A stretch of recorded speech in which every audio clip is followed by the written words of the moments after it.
O microfone, professor Adelino, por favor.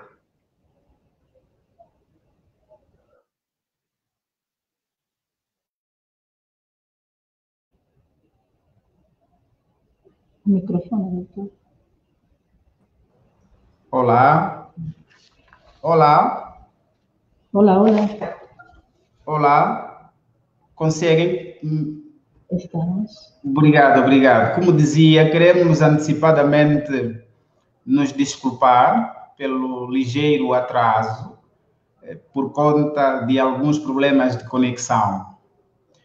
Excelência professor Dr. Inácio Valentim, diretor-geral do Instituto Superior Politécnico Sol Nascente, Excelência professor Dr. Ricardo Andrade, nosso ilustre convidado que nos brindará com a aula magna, doutora Glória Cisneiros, excelências diretores adjuntos para as distintas áreas, chefes de departamentos, coordenadores e caríssimos professores e internautas. Em representação ao diretor-geral do Instituto Superior Politécnico Sol Nascente, desejo boas-vindas e boa tarde ou boa noite, conforme a disposição geográfica dos nossos participantes. Começa hoje mais um ciclo de conferências que decorre de 3 a 20 de maio, sob o lema Aprender para Ensinar, potencializado pelos preletores, professores jovens do Instituto Superior Politécnico Sol Nascente, nos seus mais variados painéis e com uma transmissão direta a partir da página do Facebook do Instituto Superior Politécnico Sol Nascente. A experiência desta natureza conta com a participação de todos os docentes do Instituto Superior Politécnico Sol Nascente e também de toda a comunidade acadêmica, com vista a intensificarmos cada vez mais o pilar tridimensional da universidade. Estamos a olhar para a abordagem investigativa, a abordagem do ensino e também da extensão universitária.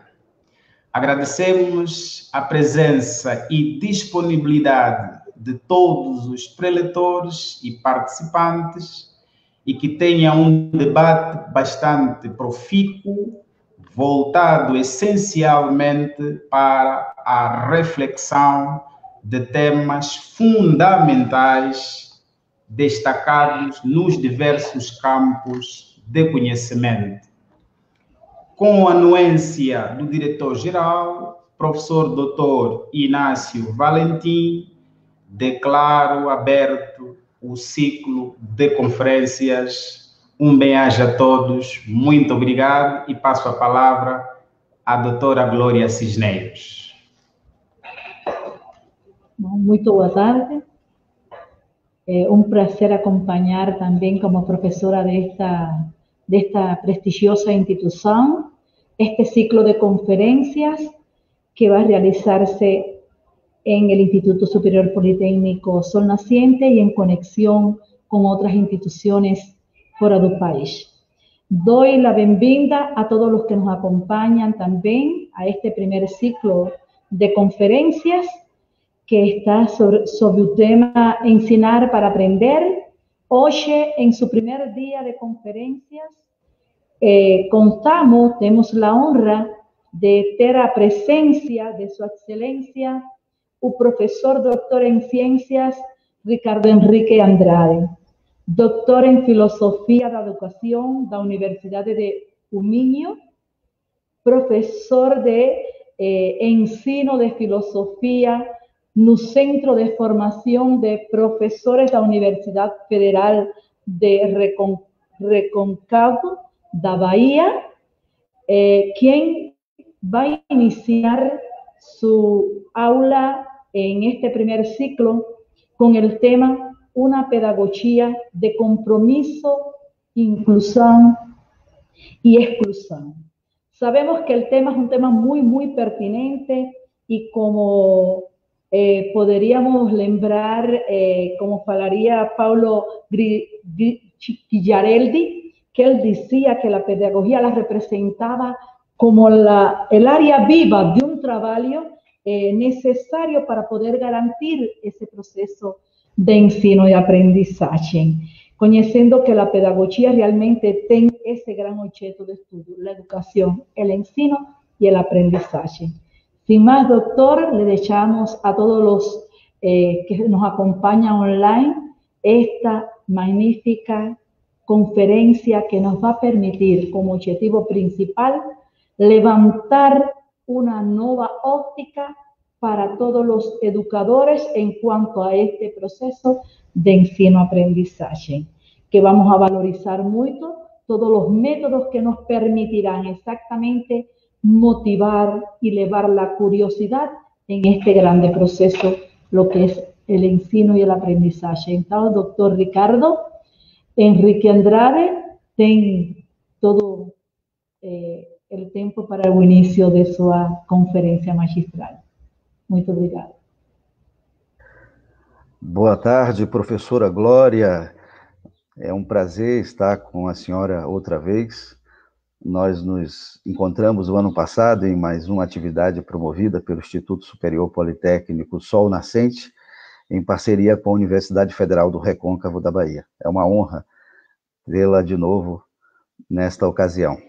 Eu gostaria de também cumprimentar o professor Adelino, cumprimentar toda a comunidade acadêmica do Instituto Superior Politécnico Sol Nascente e fazer aqui um cumprimento e um agradecimento muito especial ao professor Inácio, o professor Inácio que me honrou muito com este convite.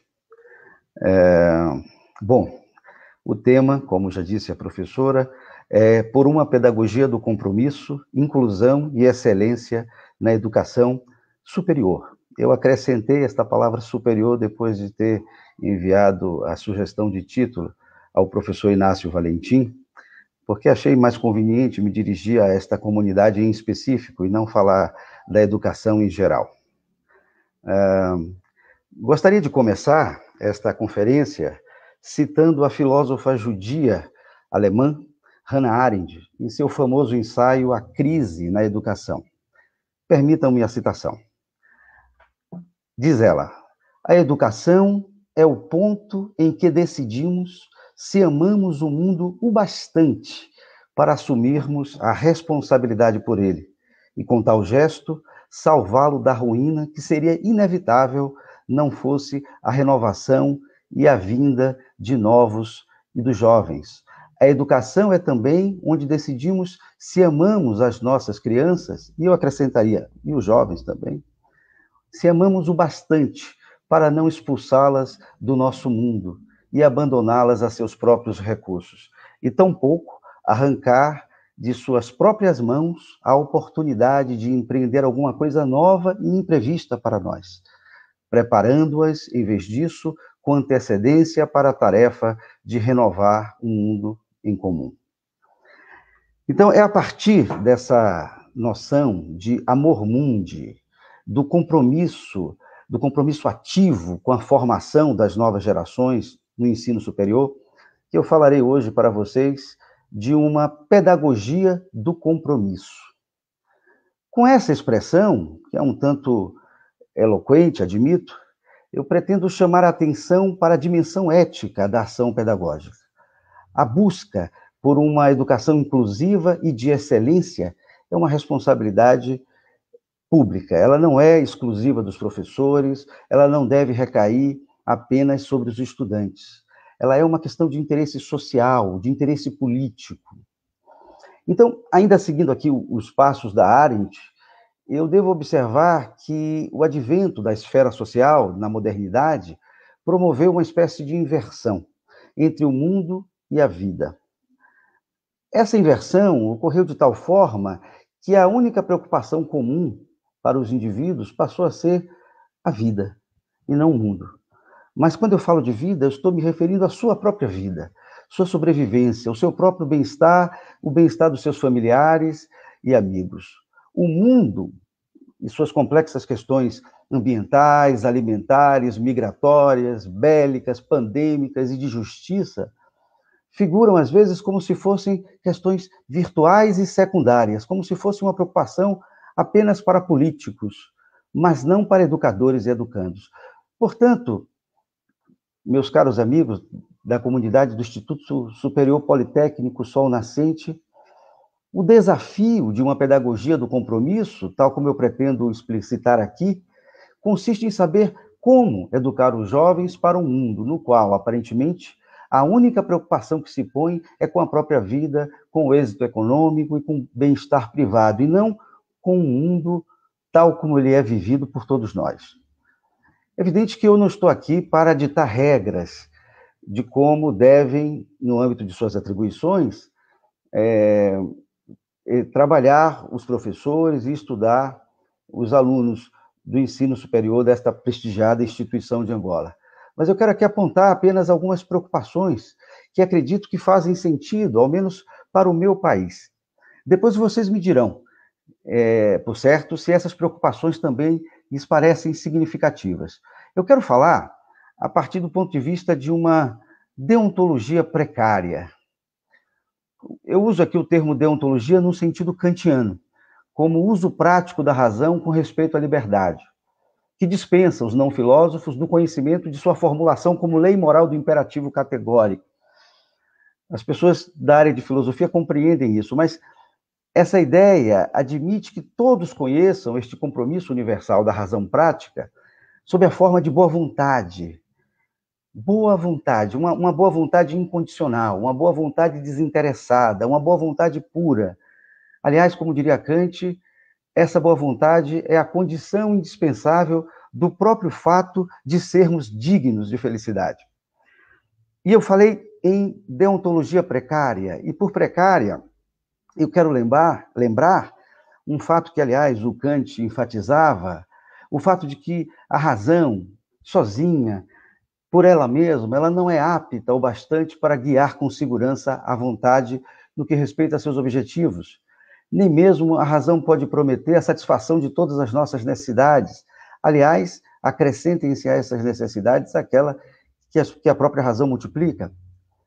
Então, para tanto, a natureza nos dotou de um instinto natural, que serve com muito mais presteza às demandas volitivas no curso imprevisível dos acontecimentos.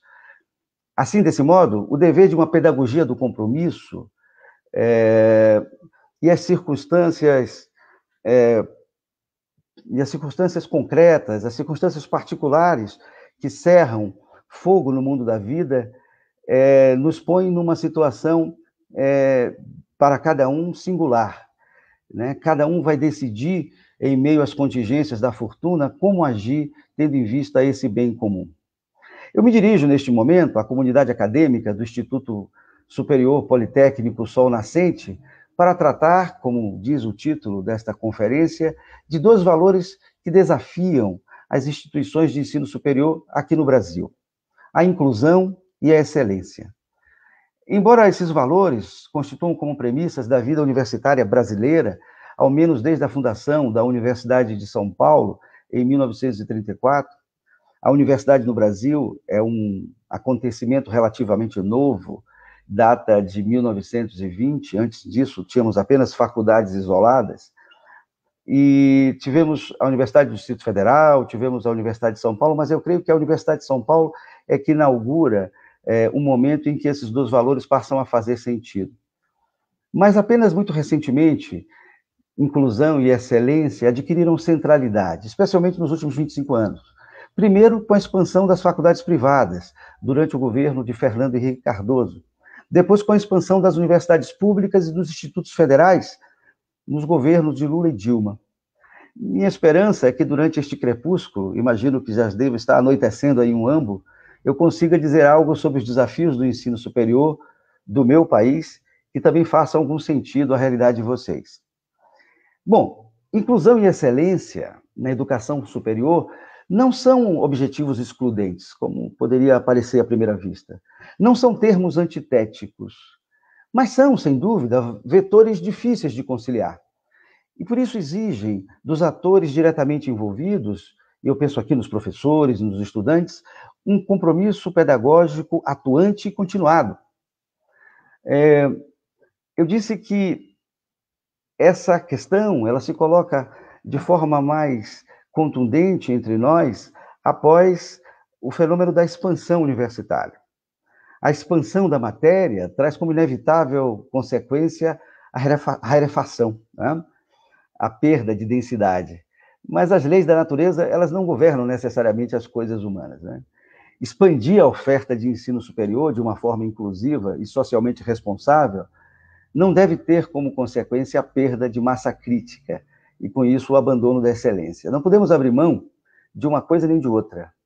Permitam-me aqui fazer uma paráfrase que alude a uma máxima kantiana, que é também muito conhecida, está lá na Crítica da Razão Pura. Lá, o Kant se refere à sensibilidade e ao entendimento, ele se refere à intuição e ao conceito, né, que são atributos, respectivamente, da faculdade da sensibilidade, da faculdade do entendimento. Mas eu quero fazer aqui uma paráfrase, dizer que a excelência sem inclusão é cega, a inclusão sem a excelência é vazia. É exatamente esta equação desafiadora que eu gostaria de discutir aqui com vocês neste início de noite em Angola, em Portugal, e neste início de tarde no Brasil. Como realizar a inclusão e o respeito à diversidade cultural e humana sem prejudicar as metas de excelência na qualidade das atividades de ensino, de pesquisa e de extensão. Como promover essa excelência sem que com isto se sacrifique a democratização, a diversificação e, por que não dizer, o enriquecimento humano do espaço da educação superior.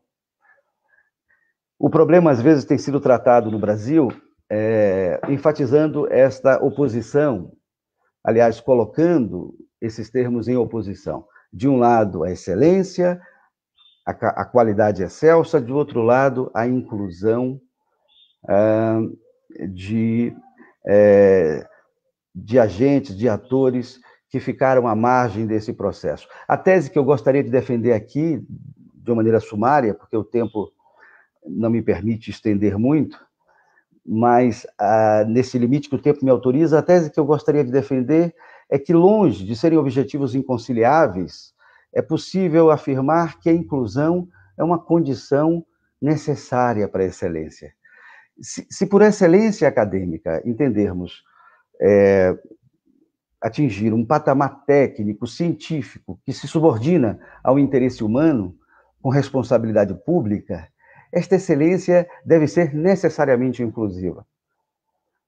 Aliás, muitas universidades pelo mundo afora, especialmente nos Estados Unidos, já fizeram esta descoberta. A diversidade social, cultural e econômica no espaço da educação superior, ela é capaz de traduzir a complexidade do mundo. E por isto não poderia haver excelência sem que esta polifonia de vozes e atores estivesse devidamente representada e vocalizada. Parafraseando um educador baiano, a quem eu muito estimo, o Anísio Teixeira, o ensino superior deve ser uma fábrica de democracia. O Anísio dizia, a escola é uma fábrica de democracia. E aqui eu digo, o ensino superior também deve ser uma fábrica de democracia. Ou seja, promover o encontro de múltiplas, de variadas origens, linguagens, representações, etnias, vocações políticas. Isso deve servir para estimular não apenas o progresso da pesquisa científica, mas a promoção de relações democráticas. Relações cujo agonismo na disputa das ideias e valores é algo constitutivo e que somente nas instituições democráticas pode ocorrer. Contudo, é necessário aqui alertar também para os riscos de um nivelamento complacente. Uma vez assumido o compromisso com a inclusão, a instituição de ensino superior deverá também trabalhar incansavelmente pela promoção da excelência, deverá saber avançar em direção ao aprimoramento das habilidades e competências do seu corpo docente e discente.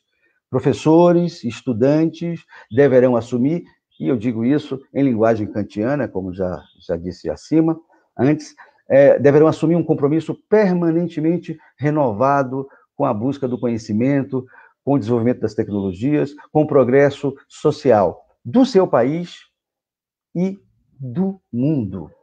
A pretexto de justificar, às vezes, a incorporação ativa dos excluídos, não se pode abrir mão do rigor, não se pode abrir mão das exigências no uso das mais elevadas faculdades do espírito. Assim, ao meu ver, inclusão e excelência devem formar um par de objetivos estratégicos e inseparáveis para uma instituição do ensino superior. Acho que isso vale para o Brasil e creio que também vale para Angola. À guisa de conclusão, e eu vou deixar o maior tempo possível para este diálogo com a comunidade, à guisa de conclusão, eu gostaria de retomar o tema do compromisso com o qual eu inaugurei esta comunicação e dirigir algumas palavras respeitosas e carinhosas aos professores e estudantes da graduação e da pós-graduação do Instituto Superior Politécnico Sol Nascente. Primeiro, gostaria de falar aos estudantes. Eu creio que existem pelo menos 4 motivações para o acesso ao ensino superior. Eu poderei abordar isso com um pouco mais de detalhamento, se for do interesse de vocês, no momento do debate. Mas, como eu disse, creio que são 4 motivos, 4 razões que levam o estudante ao ensino superior. O primeiro é o exercício de uma profissão, o interesse pela profissionalização. O segundo é o interesse, a motivação, a vocação para a pesquisa científica. O terceiro é o alargamento de horizontes culturais. Não é? O quarto é o diploma superior, o diploma em nível superior. É claro que essas possibilidades podem se combinar, elas podem se alterar no curso da formação acadêmica. Mas é fato que, em qualquer caso, em qualquer um desses 4 casos, a formação vai exigir de cada estudante um esforço, uma responsabilidade, uma paciência, uma dedicação, um empenho, numa palavra, um compromisso consigo e com o mundo. Em qualquer um desses casos. E, por fim, gostaria também de dizer aos estudantes, lembrando aqui um grande incentivador da formação superior no Brasil, que veio nas missões francesas que fundaram a Universidade de São Paulo, que me referi há pouco, Jean Maguet, ele dizia que quanto mais bem forradas são as nossas cabeças, mais aprendemos e melhor poderíamos dar uma contribuição efetiva para o nosso país e para o mundo. Por isso, eu diria aos estudantes do Instituto Superior Politécnico Sol Nascente, não se limitem apenas aos conteúdos da sua formação técnica profissional estritamente. Tentem ampliar esses seus horizontes dos domínios das artes, das ciências, da filosofia. Por fim, eu me dirijo aos colegas professores do Instituto Superior Politécnico Sol Nascente, dizendo que eu me sinto solidário às dificuldades que fazem do nosso ofício de professor e de professora mais do que uma profissão, quase um sacerdócio. Eu gostaria de lembrá-los que o dever que nos impõe o nosso ofício se relaciona, sobretudo, com a nossa capacidade de acolher de forma indiscriminada nossos estudantes e de amorosamente promover os estímulos necessários a uma aprendizagem consistente e problematizadora, de investigar, juntamente com eles, os fundamentos científicos e culturais dos mais variados saberes. E também gostaria de destacar a importância da formação continuada, pois ser professor, como o professor Adelino nos disse agora há pouco, também significa ser estudante. Aliás, para fazer uma menção ao tema deste ciclo de conferência, ensinar para aprender, eu recordo aqui uma ideia do filósofo francês Maurice Merleau-Ponty. Ele nos dizia: a fala ensina o falante. É isso. O nosso conhecimento, ele não está pronto nas nossas cabeças. Eles não são arquivos aptos a se transformarem em discurso a partir do mero acionamento de um botão mental. Não é assim que funciona. O nosso ensino é produzido em ato. E sabemos o quanto as nossas palavras e raciocínios, nas aulas que damos, elas são capazes de nos surpreender. Encerro esta brevíssima e inconclusa comunicação, reafirmando que a educação superior deve, sim, assumir uma dupla responsabilidade. Pelo mundo, via excelência, e pelos estudantes, via a inclusão. Muito obrigado.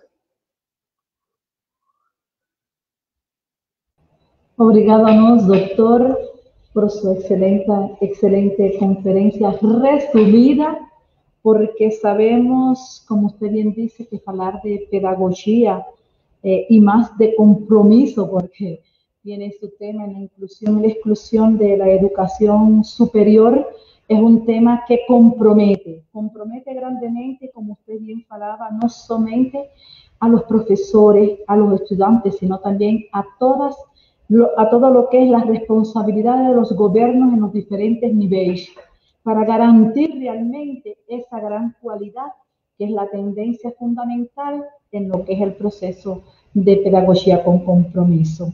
También el doctor nos abordaba, entre otros elementos de la responsabilidad, y hacía referencia a la historia de la educación, cómo surgió en Brasil, que también tiene su historia en Angola y que mantiene su historia todavía precaria, como él falaba, y que temos muito que ainda que fazer por garantir ese compromiso de inclusión y exclusión en la educación superior. Abordábamos también aquí cómo la excelencia en la educación superior sin exclusión y sin la exclusión, o sea, y viceversa, era una educación vacía, era una educación que no tenía exactamente todas las motivaciones para garantir lo que era ese camino de las categorías de la pedagogía, como la instrucción, la educación y lo que es la enseñanza. Son ya tres elementos que no podemos perder en nuestro proceso.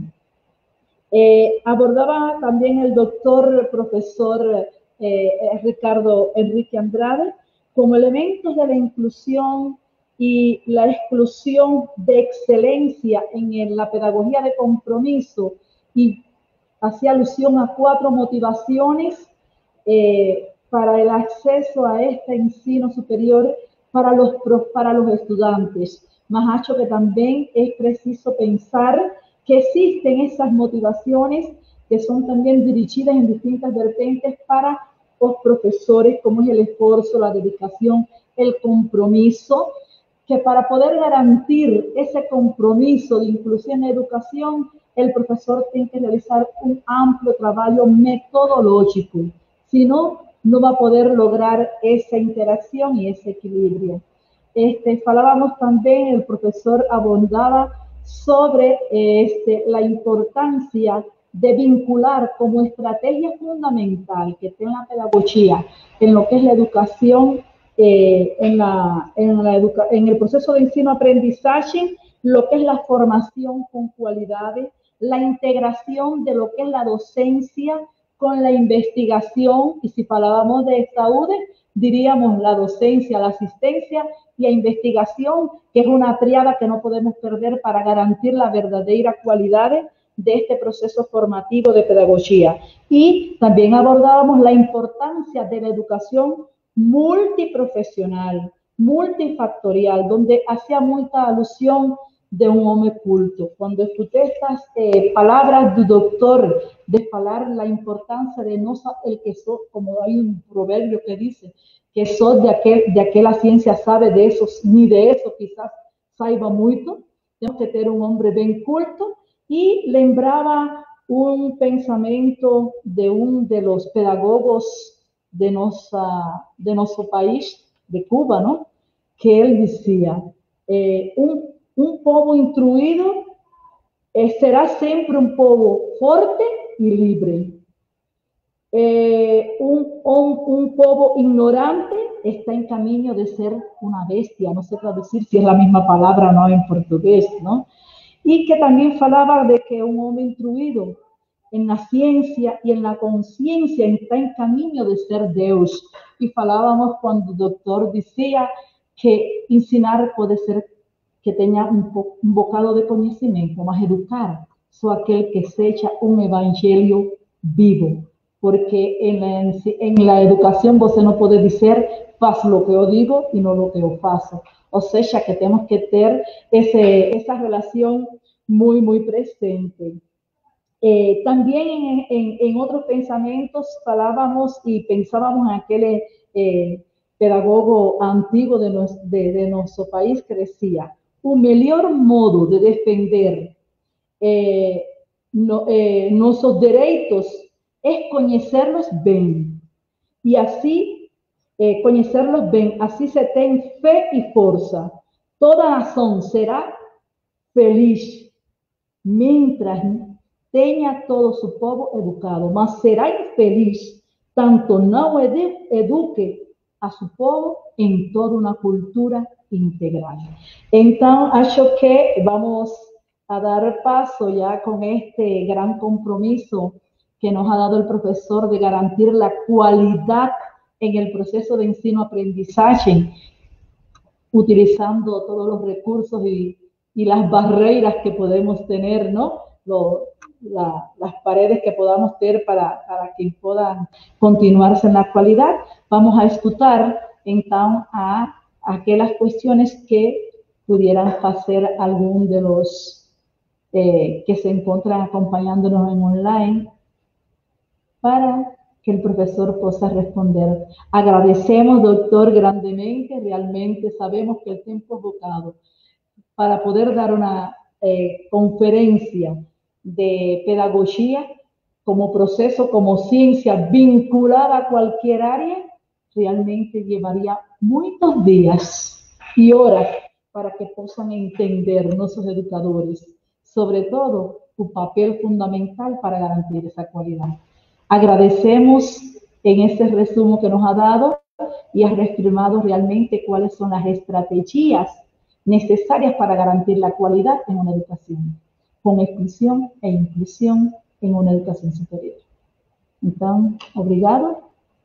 Não sei se já temos por aí algumas perguntas. Professora, temos perguntas. Temos uma pergunta na tela do Robertinho aqui está, Silva. Dice, el señor Robertinho Silva dice, profesor Ricardo, os cursos de licenciatura no contexto capitalista têm salários baixíssimos. Como estimular a presença de alunos na academia? Muito bem, eu gostaria de responder ao Robertinho Silva, mas antes eu gostaria de comentar algo que a professora Glória mencionou, que eu também havia dito na fala, sobre as motivações dos estudantes ao ingresso na educação superior. E eu falo, naturalmente, a partir da experiência brasileira, porque, infelizmente, eu não conheço muito bem a experiência de Angola, mas há alguns anos, quando se planejava a ampliação universitária da oferta de cursos no Brasil, houve uma ideia capitaneada aqui no Brasil pelo professor Naumar, que, aliás, até já participou de um evento em parceria da Universidade Federal do Recôncavo da Bahia, com o Instituto Superior Politécnico Sol Nascente, o nosso primeiro ciclo internacional de debates. O professor Naumar de Almeida, ele havia criado um projeto de universidade nova, defendendo algo que dialogava com o protocolo de Bolonha, ou seja, havendo expansão da oferta do ensino, os estudantes ingressariam num bacharelado interdisciplinar. E a partir desse bacharelado é que os estudantes migrariam para os cursos profissionalizantes ou para a pesquisa. Esta proposta ela foi amadurecida exatamente partindo deste pressuposto. Nós temos esses 4 casos que eu mencionei, né? Há estudantes que estão interessados numa profissão, mas escolher uma profissão quando se tem 18, 19 anos de idade é muito difícil. Por isso, a ideia de um acesso a um espaço de formação prévia faria sentido. Até porque, quando se pensa a universidade, não se pensa apenas num espaço de profissionalização. Depois, há estudantes que têm vocação para a pesquisa, Esses estudantes poderiam migrar de um bacharelado diretamente para os cursos de mestrado e doutorado. Há também pessoas que não estão interessadas em exercer a profissão, mas que buscam na formação superior um aprimoramento cultural. São pessoas curiosas, que gostam de ler, que gostam de aprender coisas novas. Às vezes são pessoas já aposentadas, ou donas de casa, ou pessoas que já estão realizadas na sua própria profissão, mas que querem continuar aprendendo. Assim, a proposta de um bacharelado também atenderia bem essa demanda, poder da pessoa fazer a escolha do seu próprio currículo. E, por fim, aquelas pessoas que buscam um diploma, seja por uma razão de status social, seja pelo interesse em concorrer a algum concurso público, enfim. Mas o que eu quis destacar é que, em qualquer um desses casos, o compromisso com a formação é fundamental. Eu digo isso porque eu não sei como as coisas são aí, mas aqui no Brasil, a evasão, ela é um dos nossos maiores desafios. Eu imagino que para instituições privadas isso também deve ser muito preocupante, porque a manutenção da estrutura depende dessa permanência dos estudantes, mas isso também se aplica às instituições públicas, né? Quando um estudante de uma instituição pública aqui no Brasil evade, ele está respondendo muito mal ao investimento público que é feito. E aí eu já entro na questão que foi formulada pelo Robertinho. No Brasil, até bem pouco tempo, ser professor era uma aspiração de cerca de 20% dos estudantes no ensino secundário, no ensino médio. Esse percentual tem caído dia após dia. Hoje, não mais do que 5% dos estudantes querem ser professor. E muito disso se deve, sim, à desvalorização do professor, à desvalorização do magistério, que se dá de várias maneiras. Uma delas é a remuneração e a outra é o próprio prestígio social. Isto, aqui no Brasil, nós vimos cair de uma forma muito assustadora, pelo menos nos últimos anos. Nos últimos anos não houve ajustes salariais, o país vive numa crise recessiva, e também, particularmente nos últimos 2, 3 anos, nós temos um governo que não valoriza a educação e não respeita os professores são acusados constantemente de negligenciarem o trabalho ou de corromperem ideologicamente os estudantes, coisas desse gênero. Então, no Brasil, nós vivemos, infelizmente, uma situação de guerra contra os professores. Né? Eu tenho esperança que esse quadro se altere. Quero crer que sim. Eu acredito que uma sociedade não pode ter futuro se não puder valorizar os professores. Professora Glória, te devolvo a palavra. Doctor, realmente ese tema tem muita polêmica em muitos países com relação a lo que el señor Silvia planteaba, con relación a lo que es exactamente los salarios bajos, pero como la otra parte de cómo el estimular a permanencia de los estudiantes ha hecho que en la academia, bueno, realmente ahí es donde tenemos que jugar nosotros, los profesores, ese papel fundamental de procurar toda la motivación, la creación para que el estudiante sienta la importancia que tiene su profesión en la sociedad. Si nosotros mismos le desmotivamos, entonces ellos van a sentirse también desmotivados. O sea, siempre procurar métodos de ensino que sean totalmente problemáticos, que les vean cuál es su importancia social desde su profesión. Y entonces, no estoy a ver otras cuestiones, estoy a ver aquí que su excelencia, director general de la institución, doctor Ignacio, está a agradecer a usted por la participación y la magistral conferencia. Aquí tenemos un señor, Paetón Costa Cangupe, que es estudiante de graduación de Instituto Superior Politécnico, no sabemos de qué curso, dice: a conferencia está siendo muy rica. Tengo una cuestión: ¿cómo tener una educación de calidad de excelência e inclusiva num país em que aqueles que têm pior poder de decisão não facilitam, às vezes, o acesso a ela. Muito obrigado pela pergunta, Faeton Costa. Eu acho que é uma pergunta muito pertinente.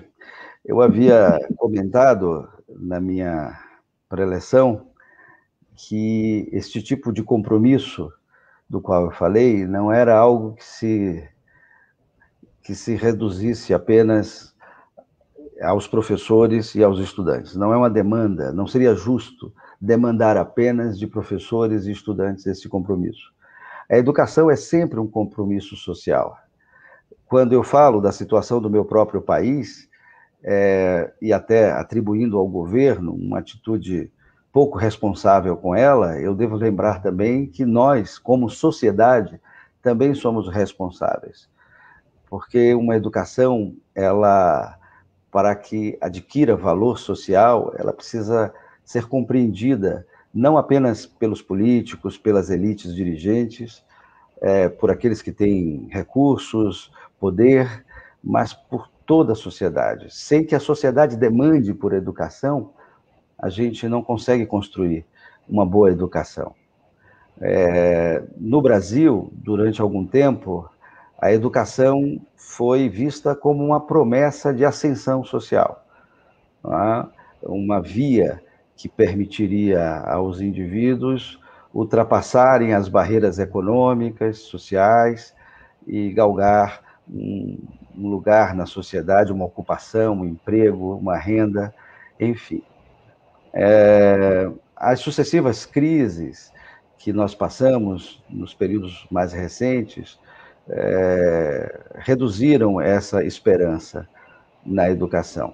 Mas eu acho que a educação ela deve ser pensada não apenas como uma pré-condição para uma redenção econômica e social.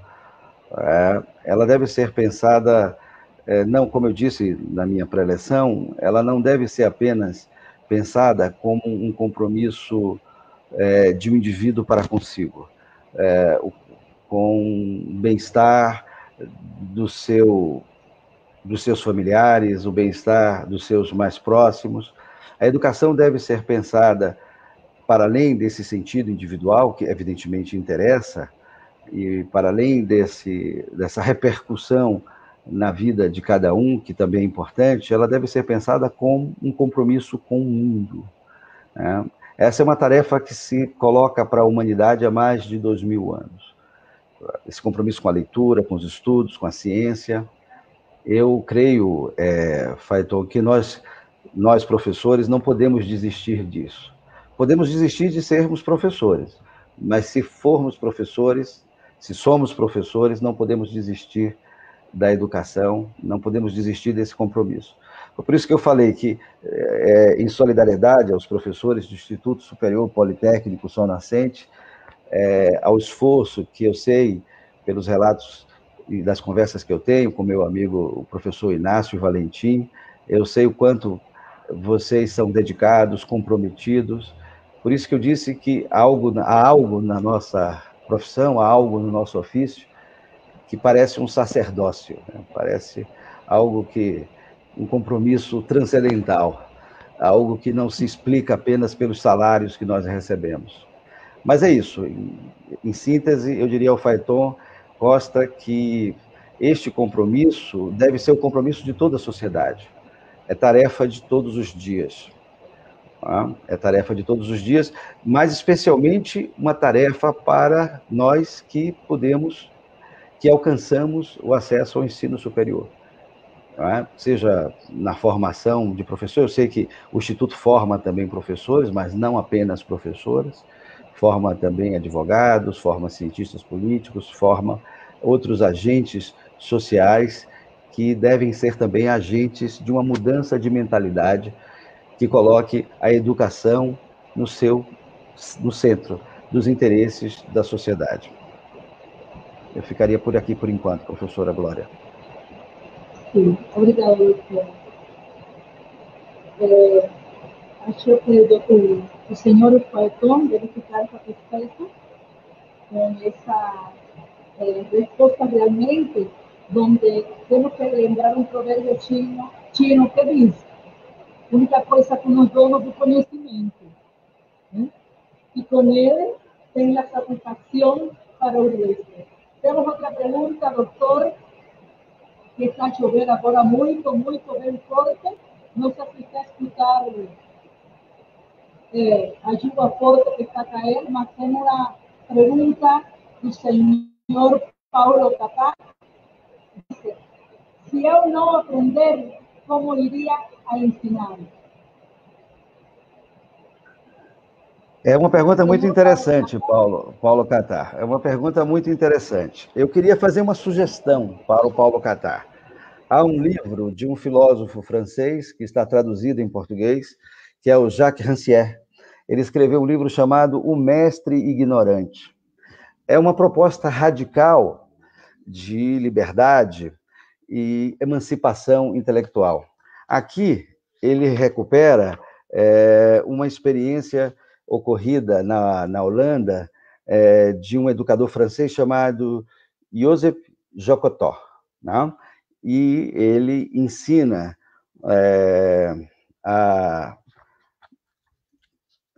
ele ensina nessa experiência coisas que ele não sabe. Mas, para além dessa abordagem curiosa e subversiva do Rancière, eu gostaria de retomar o tema falando da responsabilidade do professor em aprender. E o professor aprende também consigo. Como eu disse, recordando Merleau-Ponty, a fala ensina o falante. Quando o professor se propõe a ensinar, ele aprende com os estudantes e aprende consigo também. Mas é evidente que o preparo do professor é condição para a qualidade do ensino. E por isso eu insisti na formação continuada do professor. É importante que ele permaneça sempre estudando. Os estudantes conseguem perceber a diferença entre aqueles professores que congelam a sua formação, que cristalizam aquilo que aprenderam e não renovam o seu conhecimento, daqueles que continuam estudando permanentemente. E quando eu falo dessa cabeça bem forrada, eu quero me referir àqueles que não se limitam apenas a conhecer aquilo que diz respeito estritamente ao exercício da sua função, mas que ampliam os seus horizontes, enriquecendo a sua cultura. Mas eu agradeço muito ao Paulo Costa pela pergunta. Professora Glória. Doctor, sí, doctor Paulo Catá, realmente sabemos que el proceso de enseñar y aprender, si uno no sabe, realmente a veces no puede, o no sabe, pero existen toda una serie de técnicas y lembrar siempre que enseñar no es transmitir solo conocimiento, es más crear las posibilidades para que el estudiante procure, va a la busca de sus propios conocimientos y de ahí de una serie de técnicas, métodos que pueden ser utilizados para comenzar a andar en ese mismo camino. Então, temos outra pergunta, doutor. Ai, me retiraram. Eu acho que alguém perguntou pelo autor. Eu acho que digitou ator por equívoco, mas é autor. O autor do livro que me referi é o Jacques Rancière. Eu não sei se a câmera aqui capta bem. É o Jacques Rancière, O Mestre Ignorante. Põe o Mestre Ignorante no Google, que rapidamente você acha o livro. E o nome do autor, como se escreve, dá um Google aí, rapidinho você acha. Inclusive, o livro pode ser facilmente encontrado em PDF. O Mestre Ignorante. O autor aqui, em questão, ele é contra a explicação. Né? Ele acha que o professor deve ser um orientador de uma autoformação. Ele acredita na formação autônoma. Ele parte da premissa de uma absoluta igualdade das inteligências. Todo mundo é igualmente inteligente, todo mundo é igualmente capaz de aprender, e a explicação do professor, na opinião do Rancière, sufoca a autonomia intelectual do estudante. No fundo, ele acha que o professor explicador é aquele que mata o ânimo intelectual do estudante. Né? É uma tese com a qual eu não concordo totalmente, mas apenas a pergunta do Paulo me fez recordar. Doctor, continuamos, temos outra pergunta. Doctor, agradecemos sus respuestas y sus intervenciones dándole respuesta a los doctores que precisan. Ahora tenemos también del señor Agustinho Ekmar. Professor Henrique, foi uma boa palestra. Olhando para a falta de interesse das instituições de direito na inclusão, é possível atingir a inclusão sem apoio do Estado? Muito obrigado, Agostinho, Edmar, pela pergunta. É uma excelente pergunta. Olha, a educação é um tipo de tarefa, de missão, de desafio que cabe aos entes do Estado, às instituições públicas, à política governamental, mas não se restringe apenas a ela. Não é? Eu acho que é uma tarefa muito mais complexa e que exige a participação de todo o conjunto da sociedade. Eu acredito que instituições privadas com fins lucrativos ou sem fins lucrativos, instituições privadas como a Instituição Superior Politécnica Sol Nascente, podem sim dar a sua contribuição para esta inclusão. Tá? Nós temos aqui no Brasil exemplos disso antes mesmo das políticas de inclusão se tornarem efetivas no domínio como política do Estado. É evidente que o Estado pode e deve ser um grande indutor dessa política, e ele só o será na medida em que isto seja demandado pela sociedade. O Estado provavelmente se move a partir dessas demandas, dessas pressões que empurram o Estado nessa direção. Mas acredito que algo pode ser feito independentemente disso, até mesmo para mostrar o caminho, até mesmo para apontar que esta direção é segura e benéfica a todo o conjunto social. Tá? Eu acredito que há um interesse pela inclusão que é intrínseco. Como eu disse na minha preleção, a inclusão ela não deve ser vista como um favor, como um obséquio. Ela deve ser vista como uma vantagem. A inclusão permite a excelência. Ela não é obstáculo para a excelência. Ela enriquece a experiência do saber. Ela enriquece a instituição de ensino, quando ela coloca lado a lado estudantes de diferentes origens. Quando ela coloca lado a lado indivíduos com experiências diversas. Então, eu acredito que a inclusão ela é, na verdade, uma pré-condição para a excelência, se por excelência entendemos um serviço que é prestado para a sociedade, para o mundo. Eu vim aqui para falar para vocês que a inclusão, embora ela seja difícil de ser praticada, a excelência também é difícil de ser praticada, não são desafios óbvios, mas eu vim aqui para dizer a vocês que não são antitéticos, não são termos antitéticos, não são conceitos contraditórios que se auto-excluem. Ao contrário, eu acredito que a inclusão é condição para a excelência. A excelência acadêmica, ela deve ser uma excelência inclusiva, porque senão não é uma excelência que se presta ao bem comum. Como eu disse também, eu estou aqui pensando numa educação voltada para o mundo, não apenas uma educação voltada para o sucesso dos indivíduos, mas uma educação voltada para o bem comum.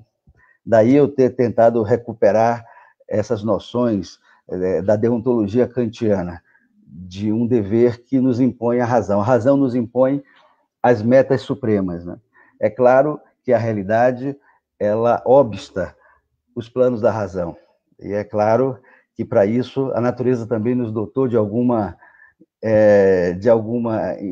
intuição para recorrermos ao instinto e a outros elementos constitutivos da nossa alma para sobrevivermos.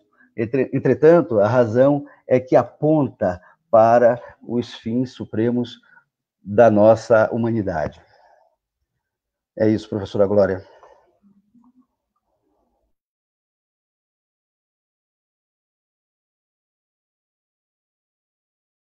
Professora, o microfone, por favor.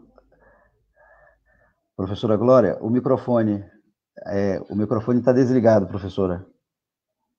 Desculpe, tanta lluvia aqui.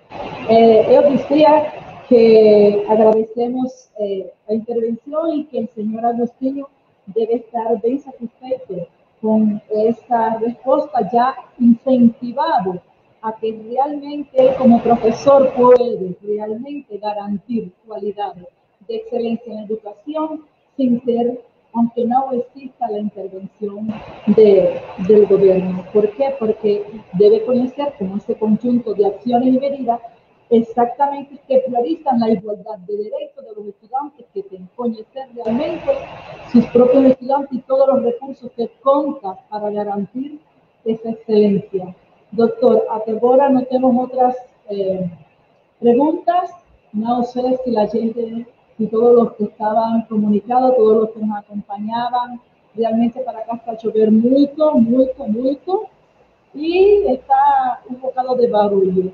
Agradecemos inmensamente o tema, suas intervenções, um tema que realmente dá para agora começar a pesquisar como nós, professores desta instituição, sobretudo, Sol Naciente, que somos aspiradores de la óptima, no, de la mejor, de las óptimas cualidades en ensino, procurar cómo, cuáles son todas las estrategias para garantir esa excelencia en lo que es la pedagogía comprometida en la educación superior. Muy obrigado, doctor. Y paso también la palabra al doctor Adelino Pelembi para dar continuidad al evento que acaba de tener.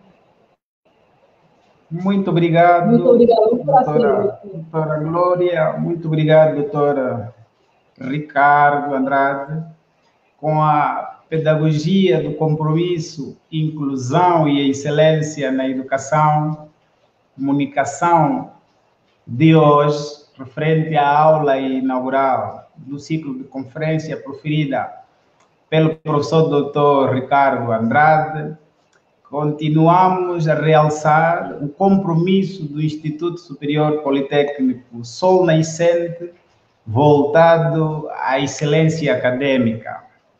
Esperamos todos nós ter um início de conferências bastante desafiador e profícuo aos nossos debates e reiteramos desde já os nossos agradecimentos mais uma vez ao Dr. Ricardo Andrade pela brilhante exposição, pela sua disponibilidade e partilha de conhecimentos.